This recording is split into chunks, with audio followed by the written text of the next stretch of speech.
ए रसूल, जो लोग सोना और चांदी जमा करके बैठ जाते हैं और उसको राह खुदा में नहीं निकालते, आप उनको बशारत दे दें दर्दनाक अजाब की। यौम युहमा अलैहा फी नारी जहन्नम फतुक्वा बिहा जिबाहुहुम व जुनूबुहुम व दूरुहुम। अल्लाह फरमाता उस दिन तपाए जाएंगे उनकी पेशानियां, उनकी पीठ को और उनके सामने वाले हिस्से को अल्लाह ताला आग से, जहन्नम की आग से उन्हें दागा जाएगा, दागने का हुक्म दिया जाएगा। ऐ मेरे अजीजों, माल अगर तुम्हारे पास आए तो उसमें से कुछ हिस्सा अल्लाह की राह में जरूर निकालो। कम से कम इतना तो सोचो कि ज़कात साल में एक बार, वो भी 2.5%, 2.5% निकालने का अल्लाह ने हुक्म दिया। 97.5 तुम अपने पास रखो, सिर्फ 2.5% अल्लाह की राह में दो। इस पर भी कुछ लोग आई काएं करते रहते हैं, ज़कात के लिए हीले बहाने करते रहते हैं। अरे मेरे ऊपर साल नहीं गुजरा, मेरे ऊपर कर्जा आया है। मैं समझता हूं तकरीबन आज का हर फर्द ज़कात देने के काबिल होगा, हर फर्द। मसला पूछते ही नहीं कोई ज़कात का मसला कम पूछते हैं लोग, सिर्फ इमाम साहब के लिए पूछने जरूर आते हैं। इमाम साहब की दाढ़ी ऐसी है, क्या मसला है इसका?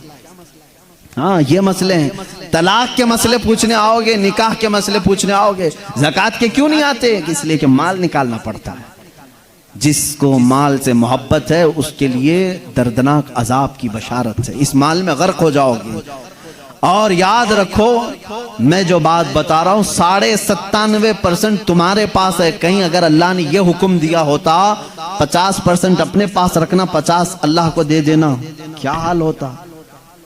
फिर भी मुझे हैरत होती है जो गवर्नमेंट को 28% टैक्स भर सकते हैं, वो भी हर साल, और वैट के नाम पर, जीएसटी के नाम पर इतने सारे टैक्स अदा करने वाला मुसलमान 2.5% ज़कात की बात आती है तो फिर हीले बहाने करता है। याद रखना, इस वक्त शैतान दाखिल हो जाता है।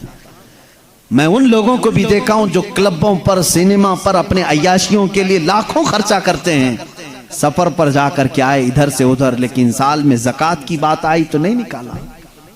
कहा अगले साल देखेंगे, अगले साल देखेंगे। कुछ लोग ज़कात तो निकाल चुके लेकिन दबा करके बैठे हैं, धीरे धीरे देंगे अगले साल तक। ये भी वईद है। इस बीच में अगर तुम्हारी मौत हो गई तो तुम्हें बेज़कातियों में उठाया जाएगा। क़यामत के दिन अक्सर जहन्नम में लोग इसलिए होंगे, सूरह मुदस्सिर की आयत है, उनमें से अक्सर मुजरिमीन आपस में एक दूसरे को सवाल कर रहे होंगे, तुम क्यों आए जहन्नम में? वो दूसरे सब एक दूसरे को कहेंगे, लम नकु मिनल मुसल्लीन, हम नमाज नहीं पढ़ते थे, वलम नकु नुतइमुल मिस्कीन, और किसी मिस्कीन को कभी खाना नहीं खिलाते थे। ज़कात नहीं देने वाले और नमाज नहीं पढ़ने वाले अक्सर जहन्नम में जा चुके होंगे। माल से इतनी लगाव न रखो कि ये तुम्हें गर्क कर दे। मौलाना रूम रहमतुल्लाह अलैह ने बहुत प्यारी मिसाल दी। ये दुनिया की मिसाल ऐसी है कि जमीन पर शहद का एक कतरा गिरा हुआ था, एक चींटी आई, तवज्जो है, एक चींटी आई और दूर से चखा थोड़ा सा, और चींटी की लालच ये है मीठा कहीं पर भी दिखे वो दूर से भी सफर करके आ जाएगी। पता नहीं उसको कहां से बू आती है, लेकिन आती। शहद के कतरे को थोड़ा सा चूसा, फिर गई, थोड़ी देर के बाद वापस पलट आई, और थोड़ा लेटो, फिर आई, फिर चूसा, फिर थोड़ी दूर गई, फिर पेट नहीं भरा शहद का और कतरा। उसने ये सोचा इधर से थोड़ा चखूं, इधर से थोड़ा चखूं। वो कतरे के चारों तरफ से थोड़ा थोड़ा चखती रही, लेकिन हिर्स गई नहीं।